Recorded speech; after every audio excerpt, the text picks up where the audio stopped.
So what the aim of today is that we will have a discussion, a talk, more or less an informal talk, so to say, about Ruud's work.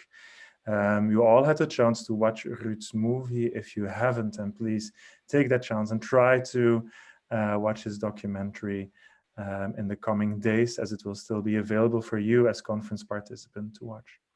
Luc's work is a very personal work, of course. That was clear for everyone who's seen the documentary. It's a very personal way of visualizing the story of his father and his family and how they experienced the dementia of his father. So Ruud has been traveling around with this documentary for a year, so to say. I guess it's a year already, or maybe even a bit longer, Ruud. And it has been broadcast, has been nominated for several film festivals, and has also been awarded a lot of prizes for this very valuable movie, I think.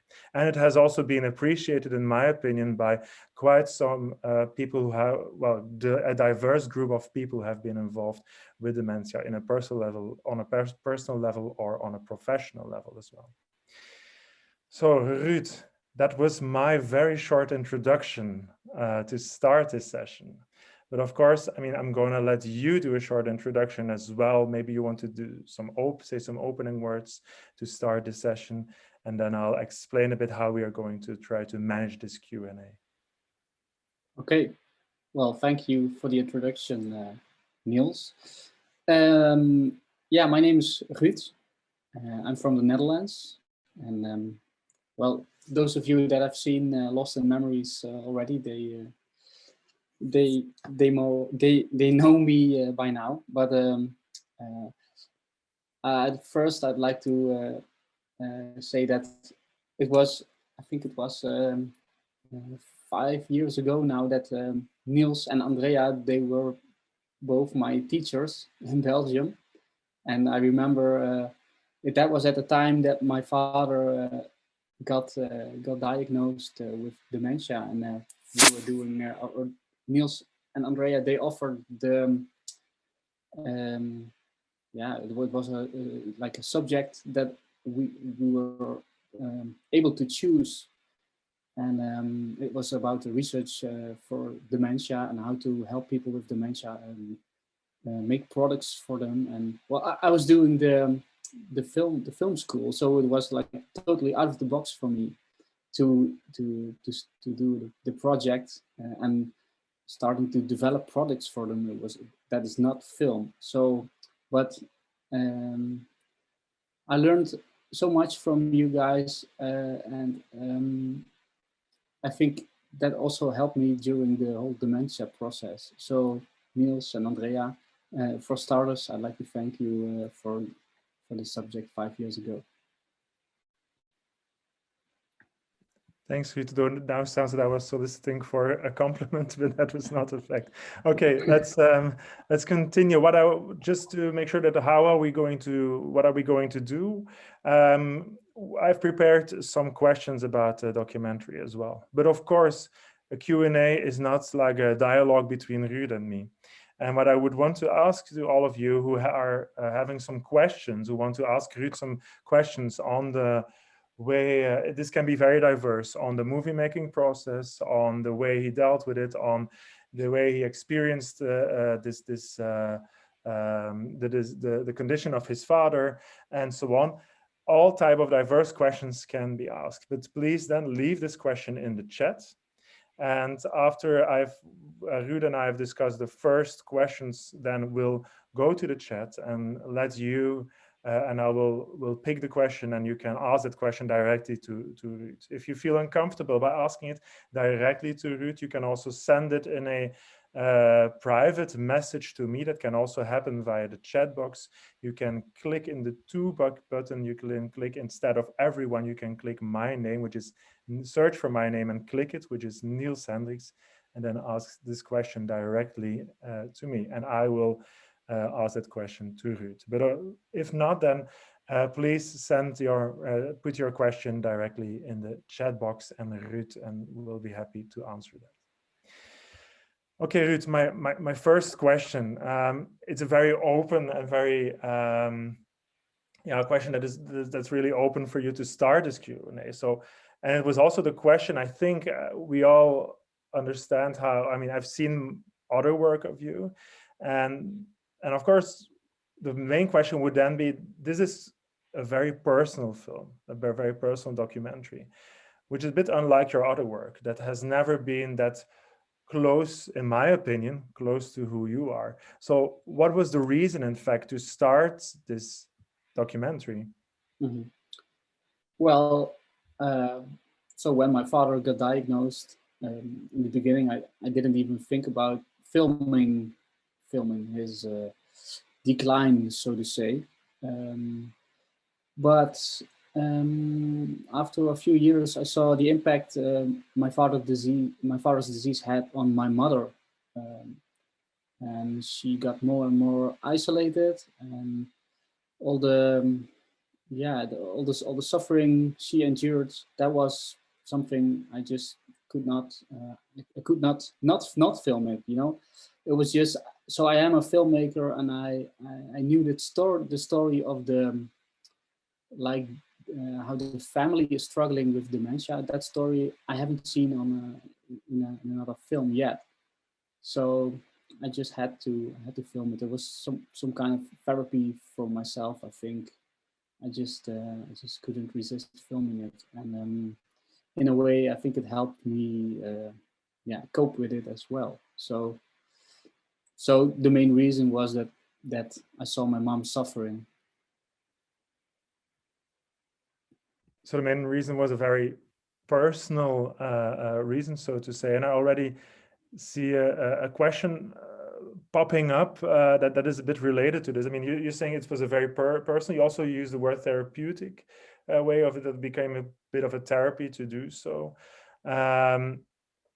I mean, I think we could elaborate on that as later as well. But I think as a starter, I think Bruce Raber's question in the chat is also quite interesting to work from that. Bruce, are you? Do you want to introduce that question? Sure. Good morning, Root. I saw the film. It was really well done, and my mom had dementia and passed away from it, so I could relate to a lot of your story. I'm just curious, a few things, just basic stuff.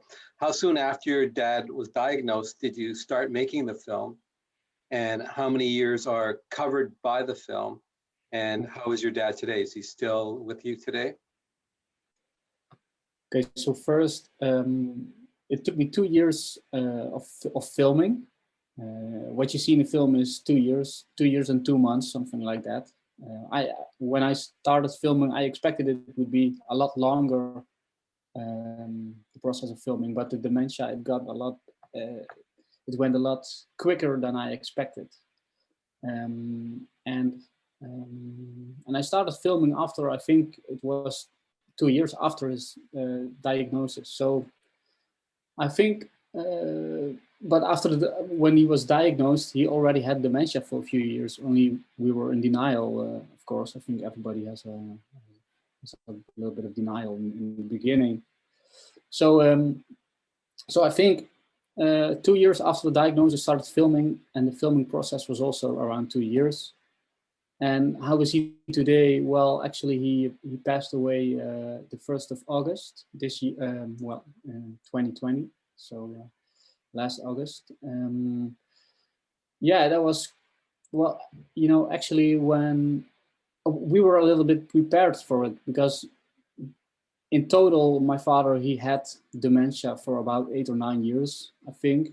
And since the diagnosis, you know, there you have to start saying goodbye. And so when he passed away, it was not really a big of a shock. It's something you're prepared for. I think even the mourning process of mourning, it starts when the person with dementia is still alive.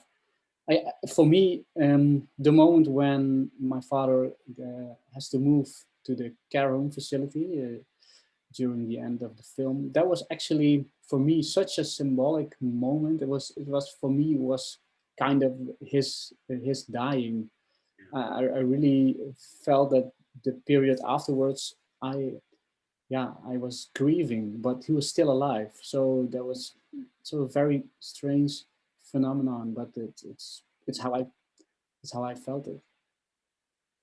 Thank you. While answering the question of Bruce, you're also talking about the mourning process you went through, and you said it. I was mourning while he was still alive, and that made me think that of course, it's your mom and dad, but and you're their son, and at the same time you're the filmmaker. This is a duality. There's a dual role you're taking. How can you make sure to combine both roles and also take that distance, which is sometimes needed to reflect on the way you're on the fact that you're making a movie? I mean, on the one hand, but also on the other hand, while holding the camera, when are you the son? When are you the filmmaker? Yeah, that was kind of a schizophrenic situation, maybe, because I was in my mind there was always the voice of the filmmaker, and when I was filming, there was the voice in me of the son, and I was continuously questioning myself, like, should I intervene now or should I not? But on the other hand, it was it was also quite natural, maybe, because I think above all I was the son, and I never really let the relationship between me and my parents suffer from my acting as a director. I think I was a son above all, and it was just me that did the filming. There was no cameraman or sound guy. I was the film crew just by myself. So that felt really really personal for my parents. I think that is why the film is so powerful. Is I think because it's so honest and truthful, and that's just because my parents, they don't see the film crew, they just see me, they just see their son, and when stuff got too difficult, I always had a hand free that I could touch my father, or I put my camera away sometimes while it was still rolling, as you see in the scene in the film, where I had to give my father like a pill for calming. I just kept the camera rolling, and I just intervened. And yeah, so it's quite difficult to answer this question, because I was both a filmmaker in one, and sometimes it was, well, in my head it was chaotic, but I think from my parents, they just had their son there. And well, now you look at and when editing the movie, when editing the movie and creating that document, I mean, you're saying I was first and foremost the son.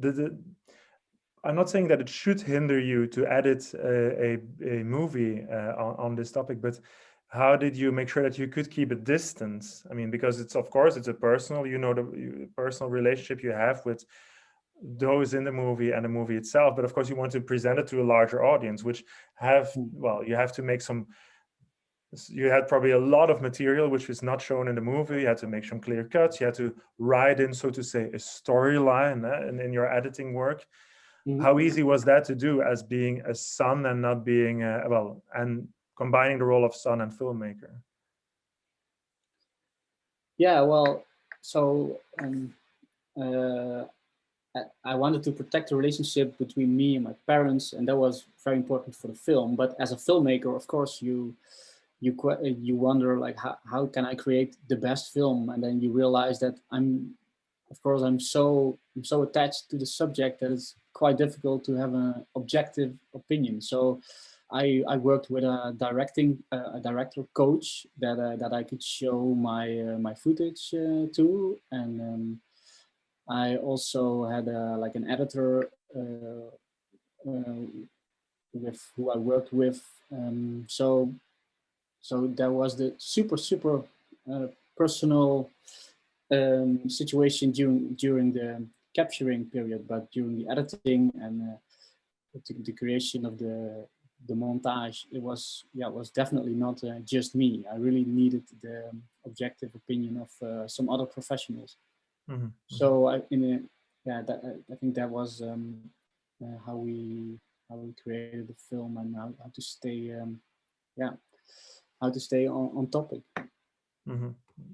Okay.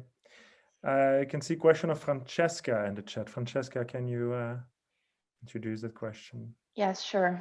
Thank you, Ruth, for sharing your personal story with that documentary. It's really touching, and it's really nice to see the intimacy that you can represent in the movie. And I think this is also something that emerges from what you already said about being the son and not being an external person filming.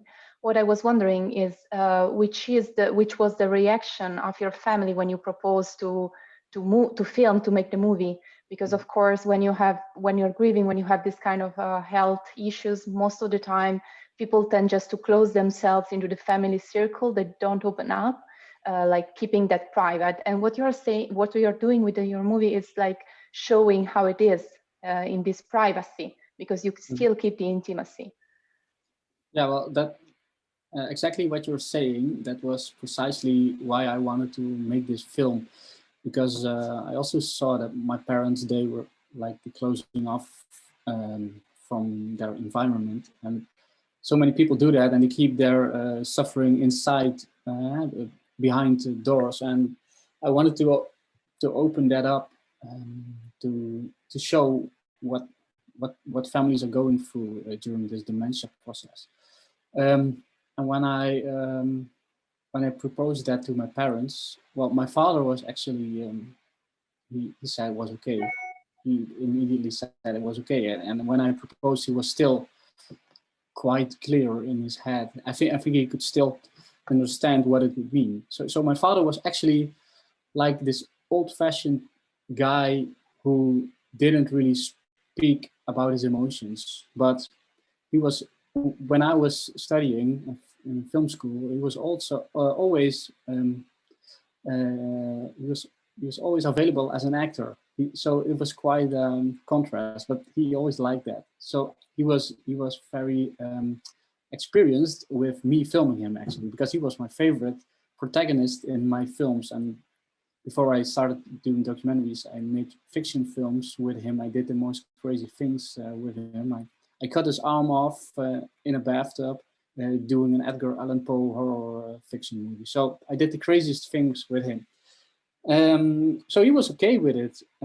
My mom was actually not okay with it, because she thought it was very, very, yeah, it was something to be ashamed of, you know. Not everybody needed to see our difficult situation, but as a son, I could just start. I didn't have a producer or a broadcasting organization or any money when I started. I just started as a son, and I said, like, let's try it. And along the way, my mom started believing in, yeah, what the film could mean for others in this situation. So that's how we did it. And when the well, during the process, I showed my father a lot of the footage, especially the footage in his garden, so to say, his paradise, and he really liked that. So he was seeing the progression of the film. But when the film was finished, yeah, he was in a certain state that he could not really have an opinion anymore about the film. But we did show it, and my mom, we showed my mom as well, of course. She was the first one to see it, and her reaction was quite beautiful. I think she said it's a very truthful and pure story, and that's exactly what I wanted to make. So I was happy for it. Thank you. Mirna, I see you also asked a question about permission of Ruud's dad, but I think he also already answered it, unless you want to add something to that question. If you want to add something to that question, maybe you can do it now, otherwise we'll ask another question.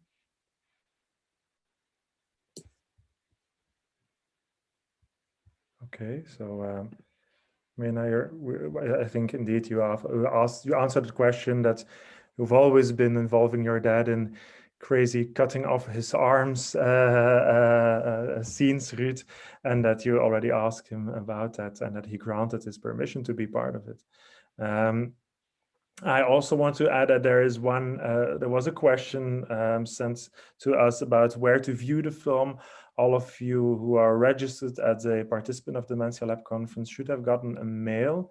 It was sent twice, and the last time was somewhere around on Friday. And in this mail, it should have a link and a password to watch it on Vimeo until the 28th of January. This should be possible. If you did not receive that mail, then reach out to info@dementialabconference.com. They should have the mail ready for you. Now, Ruud, to go back to your mother, I think, and not only about the production of the movie, but also about how she said it was a very truthful and honest way of talking about or showing how dementia will affect a family.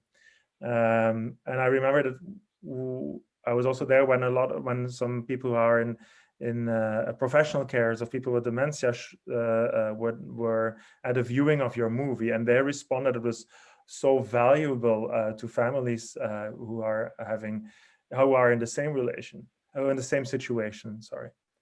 And I was just wondering how, if you look back at this whole period of your father getting the diagnosis and how it affected your family, what would be what would your mother would have needed during this process? What would her needs be during this process of your father having dementia, and she being the primary caregiver and companion of your father? Yeah, I often wonder what we could have done different looking back at the whole process. And so I think well, my mom was really disappointed about the environment, friends and family that live in the same village as them. But they all, when things got tough, we didn't see them anymore. And so my mom, she didn't really wanted to accept the professional help, for example, in the house or taking care of my father. She didn't want that because she felt that she could do it herself, and she was young and she wanted to do that, and she lives in a very small village and everybody has an opinion, and she was afraid of what would people think of her when she accepted help in taking care of my father. So she wanted to do that all by herself, but what she did want was just friends and family come by every once in a while to, for example, drink a cup of coffee or walk the dog, just to break the isolation, because my mom actually couldn't leave the house anymore, especially not during the evenings, and so that was what was quite difficult. And and then you start thinking, like, how could we change that? What could we have done to change that? I think maybe looking back, maybe we could have asked the friends and family to experience the process, with us in an earlier stage, maybe, because my mom wanted to do everything herself. Only when things got too difficult and she needed the help, it was my father had changed too much, I think, for other people, and I think people are still a little bit scared of how to deal with people with dementia. I think that is still difficult for people when people have changed so much in a short time. I think that the key would be that my mom, maybe she should have have the environment involved more from an early stage. Maybe that would have been easier for them to get educated as well. And I don't know, maybe that could be something that would help. I mean, I think that's a very interesting last sentence you said, that opening up, so to say, more early in the process would have helped in avoiding people not willing to come, or a bit holding back to come to. Is that what you're saying? Yeah, you know, I think there is I mean, a lot of people still think it's difficult to deal with people with dementia, so they need to be educated, but also the caregiver, my mom, should also maybe have been educated at how to ask for help, how to accept help, because there were people that so many people, they say like, oh, if there's anything I can do, just call me. But then my mom never called, for example. Maybe she could have created a little notebook and just every time that somebody said, just call me, that maybe she should have written down the number or something like that, and just immediately ask, okay, what would you like to do? But then when you need the help, when my mom needed the help, well, it was too late, and my father was in a yeah, he declined pretty fast, I think. And when friends and family, they don't see the person changing, and it's quite difficult to accept the difference, I think. Yeah, I can see that this your answer, I mean, gets some reactions of the ones you listening. So Bruce, I see you have a question that relates to that. Yeah, Ruud, I was just wondering, is your mom still in the same house, and does she still own the meadow? And also wondering, what was adjustment like for her after your dad moved out? So my mom, yeah, she still lives in the same house. We sold the meadow, I think 6 months after my father moved to the care home facility.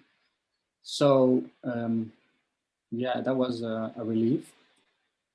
But so I have to tell you that my father, when he moved to his new house, it was not like an easy fit. Actually, we had to move him 3 times more before he found a good home for himself. That was super hard, because in the Netherlands it works like this. When either you have a lot of money and you can just go to like a private facility, or we have the system that with healthcare you can get to like a regular care home facility. That's what my father goes, but you don't really have a voice in it, and where you go to. Right. But it wasn't a match for my father, and actually we knew that. But I'll explain it to you. So my father was used to living, working outside and in the garden. He was used to the nature and having a lot of, having his own acre of nature and his animals. And then immediately he had to change. He had to adapt to his new house where he was. Yeah, it was very small room, and there was a really small garden, and there was a very small hallway where he had to walk around, but it was just too small for him, and he couldn't find his rest. He was actually always he was bothering the other 7 inhabitants that lived there. So he was too difficult for his for the other people living there. So they had to move him to another facility where they would observe him, and they wanted to find out where his unrest came from, because at that time they think that he had like a delirium. It's like hallucinations, and that's probably what he had in the last episode of the film, where you see his anger, and that's probably already his delirium. But and they gave him medication, but it didn't go away. So he tried to observe him for it at another facility, but he woke up there the first day, and he was totally it was he didn't know where he was.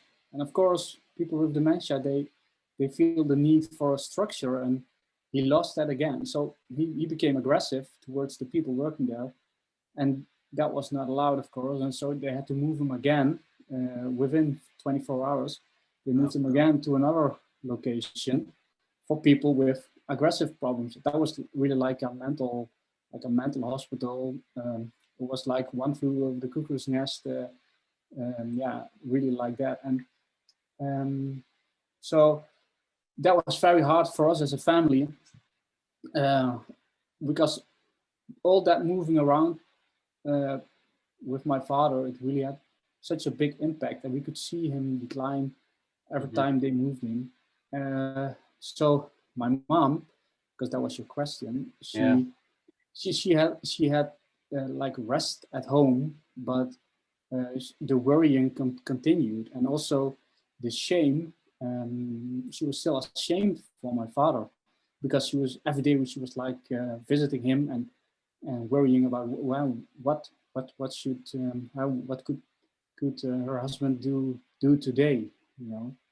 And after 3 months in total and 3 extra movings, so my father, I think, I think because of his dementia continuing, he got more easy, and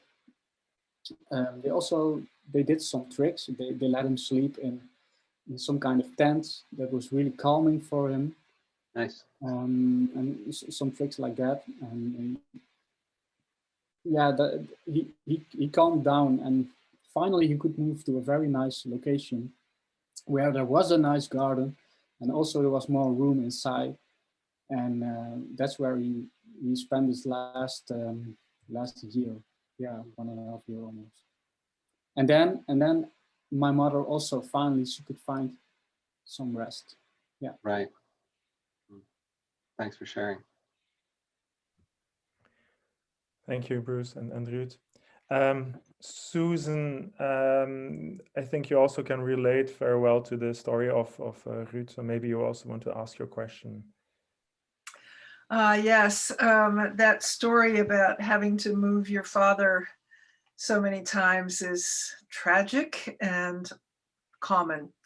And I'm sorry that happened to your family. I regret that I hear that story too often. But just wondering whether you are aware now of programs in communities in the Netherlands for families dealing with dementia. Memory cafes started there and have been a wonderful resource for many families, especially because, as your mother experienced, friends tend to drift away. And so I guess I'm thinking about what you might be considering as people move forward in this time, taking some lessons from what your family learned. So what is the question? I don't. Well, I was just wondering about community support. There are various programs that address this problem of social isolation of couples like your parents, and whether you know of any that have now emerged since your father was first diagnosed that might have been helpful to your family. Well, yeah, I know in the Netherlands there is a lot of like memory cafes, and there are a lot of organizations trying to provide the information. What I experienced with my mom is that it's, every situation is so personal and unique that I think I mean, my mom was invited many times for memory cafes. I've been there with my mom too, but it always feels like, you know, okay, that's their story, but my story is different because my father was different. So what I'm, you know, my mom was not, she was not good in accepting like information. I mean, she also, we sent her to like a psychologist to have a chat every once in a week for a while, but after 6 sessions she quit because she's, I don't know, she was she, yeah, you know, she she was not really open for advice because she was like, okay, I have to deal with it myself. I'm gonna deal with it myself.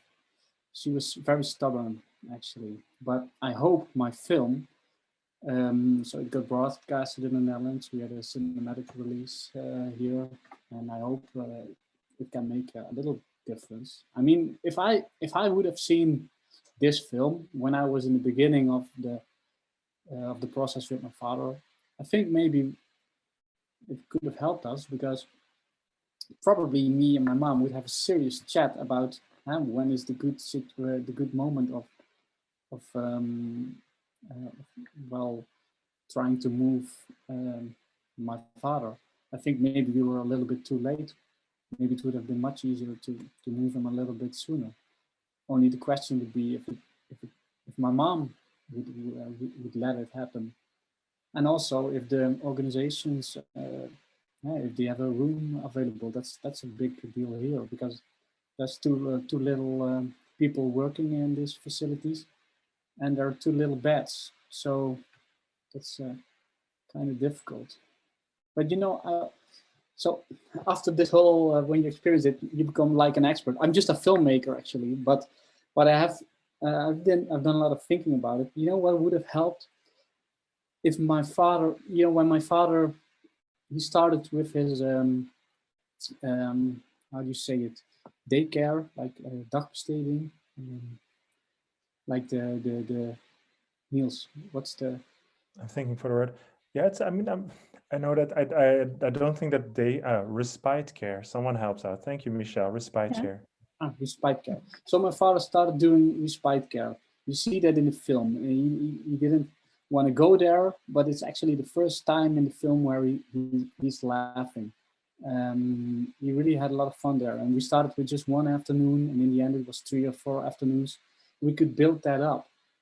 And what if we could, the moving from my father to another house, it had such a big impact. You see that in the film, especially when you have to move him 3 or 4 times. Why couldn't we build up the moving? Why couldn't he just go there for an afternoon just to meet the his new neighbors and the people working there? And why not build that up to 2 days and then 3 days, and then all of a sudden he's sleeping there? But so the contrast would not be that big, and you could get used to the new structure. I think that would have helped so much. Thanks, Ruud. There's another question coming from my colleague, you know her, Andrea Wilkinson, which is going to another direction, but that's good for a Q&A. So it goes more into the value of for your work in education. Andrea. Yeah, my internet's a bit dodgy, so I'll try to get it out. You just mentioned at the beginning that the module that Niels and I taught, you kind of referred back to it, or it helped you. And I've had that own experience with my mother as well, that having all those experiences in care facilities also helped me. And I was wondering if when you took it, that other students from film found that strange that you would take it, or did your teachers find it strange? Because it's not necessarily a match that you see as a filmmaker. And we did it multiple times. And we did have a couple of filmmakers who always delivered these really fantastic projects, I have to say. But why do you think it's valuable, or why would it be valuable within a film context or a film school, within a design school, to have these kind of, or offer students these sort of experiences working with people with dementia, or working outside of these kind of standard what I'm expecting narrative-based film subjects? Yeah. Well, I can only answer why I really like that module is because, well, I'm doing nonfiction, and you're always working with like super emotional stories from protagonists in a very precarious situation, and I think that's maybe why I got attached to your what attracted me in the module. But I think, well, I think it's gonna be something like that. I mean, working with people in these situations, I think it's always super interesting, and doesn't matter what student or what study you're doing. I think for film students, it's very interesting to step out of your box sometimes, and yeah, you know, I think maybe when my father would not have gotten the dementia around the time that I could choose your module, I'm not sure if I would have chosen your module. I'm not sure, but that helped me, of course. Thanks, Ruth. Thanks for talking about the value of this for education. I think we could go on about that as well, but there is other topics as well. Burcu Turkay, you have a question about the connection between people with dementia and those around them. Yes. So yeah, thank you, Ruth, for your very open answers.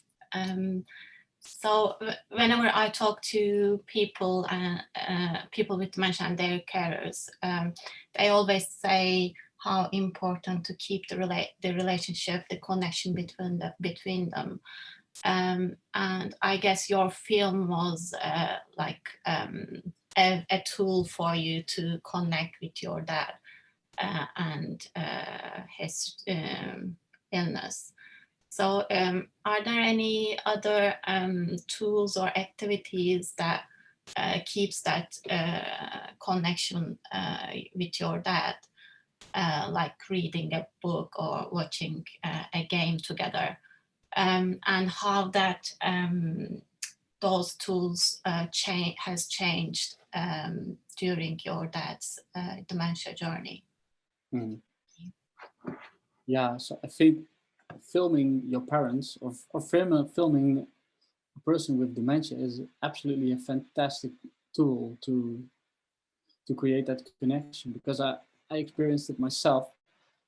The relationship between me and my father, it improved a lot by me filming him, because, you know, I became a better son when I was filming him. The camera made me a better son, because when you're filming a documentary, you really need to invest a lot of time, and you need to listen and watch very carefully through that lens. But for my father, I was, you know, a point of rest, and my father really needed that in the relation with my mom. My mom was always working around the house, and trying to take care of my dad, and in such a hurry all the time, that my father needed some more time. And that I think most of the frustrations between my mom and dad was because of the different speeds they were on. My mom was always in the fast speed doing everything, and my dad needed the time. So I was filming, and I had all ears and eyes for him, and that was very good for our relationship. Actually, when my mom and dad, when they had a little fight, my dad often said that he wanted to go live with me. He wanted to live with his son. So that was a compliment, I think. And you know, when I was younger, we didn't really have that. We had a good father and son relationship, but it was, I don't know, there was always a different that was, and he always had this interest in nature, and I don't know, I was just a boy wanting to watch football or films, but by this filming process, we really, yeah, our relationship improved, and especially when you see the last scene of the film, that was something. Moments like that, we never had that. My father, as I told you before, he never showed his emotions, never. And because of his dementia, he opened up. I mean, he lost his change, or how do you say that in English? He just couldn't hold in these emotions anymore, and that was something that was the most beautiful thing of dementia, is that stuff like that happens. And yeah, that was, I think, the best moment I ever had with my father, and I'll never forget that. It was when we had that moment that you see in the very end of the film, when we hug each other. It's like, yeah, whatever happened afterwards, it didn't matter. It was all good for us. So I think by picking up the camera, the relationship started improving, and I think, yeah, I think it's the best tool there is, the camera. And yeah, I could suggest anyone filming your parents. I think it would be great.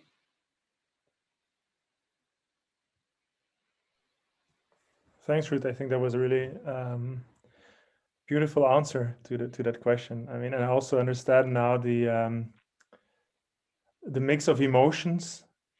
I mean, the various emotions, like negative versus, and also very positive emotions that are combined, and how it is, as you said at the beginning of this Q&A, that it was quite therapeutic as well for you. I mean, this for me, this story as well relates to that.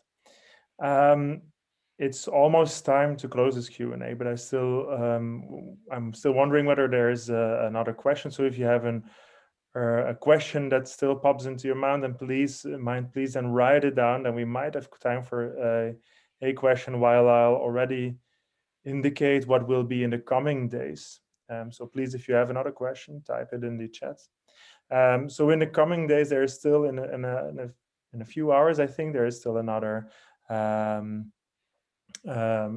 workshop coming up, or 2 workshops. There's no 3 workshops.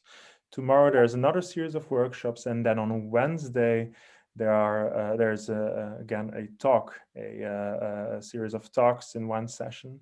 And on Thursday there's a closing conference where Andrea and I will also talk about Dementia Lab 2022 and look back at what we have been doing here in all the sessions in these 2 weeks together.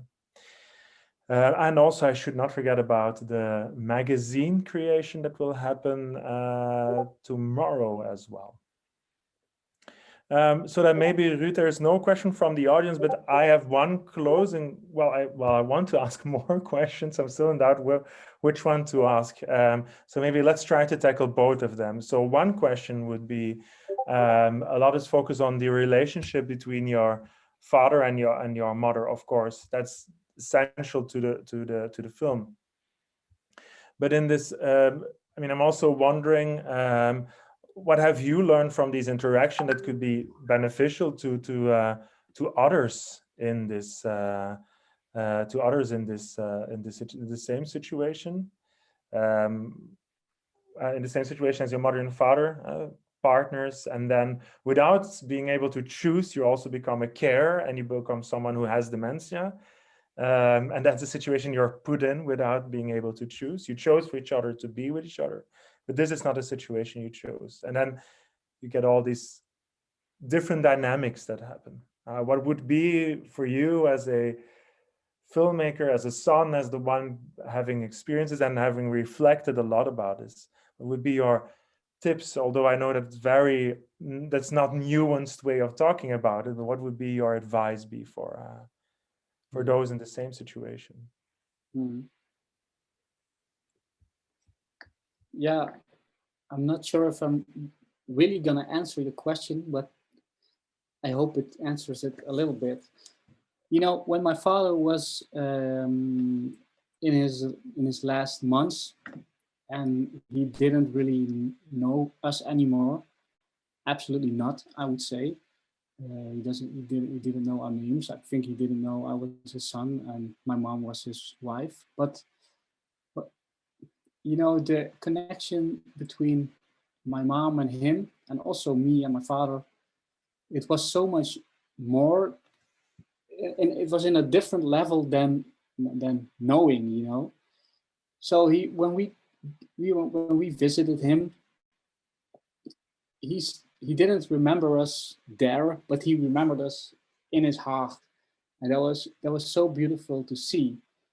And yeah, that's something that is also, you know, humanity. That when your mind is full of holes, those holes, they are filled with his heart, and that connection between my mom and him, it stayed till the very end. So you know, when you enter the dementia process, you think all is gonna be lost, but not all is gonna be lost. Some things are gonna be there till the very end, and that's what people should remember. I thought that was a very beautiful way. You said you were not going to answer my question, but I think that is the answer we needed. Ruud, really to end, a look to the future. What are you working on now? Are there any similar projects, or is there a project that's it's related or totally different maybe, but I'm just want to, as a way of closing off, to know what you're working on at this point. I'm working on four new documentaries. One is a series, but I'm still actually just since a month or two, I found new energy to work on new projects. So they're all very in the beginning, and maybe none of them gonna be finished in the end. But it took me a really long time to find new energy to work on a new film, because this Lost in Memories, it felt like, how can I ever make a film again after this? Because it was so personal, and I really loved this film and this process. I loved everything about it, and it was really hard for me to find new energy. But I think in the very depth of the Corona crisis and personal crisis, I think I found some new inspiration. So hopefully we will be able to. Yeah, but it's gonna be totally different subject. Okay, a totally different subject, but maybe we'll see more of your work in the coming future, even if it is in a different subject. I hope so. Okay, thank you, Ruud, for sharing your story. I see a lot of beautiful comments that really indicate that, especially, but not only, but especially that last answer was not so much about the documentaries, but about the future documentaries, but about how you about the relationship between your mother and your father, but also between you as a family, how that evolved, and your quote about what is left, so to say, that is being really appreciated by everyone in the chat. So thank you, Ruud, for sharing your story. Thank you all for being in the session, and I hope to see you in the coming days. And do not forget to have a look at the program and what will happen in the coming hours and days. So thank you and have a nice day. Thank you, everybody, for your interest.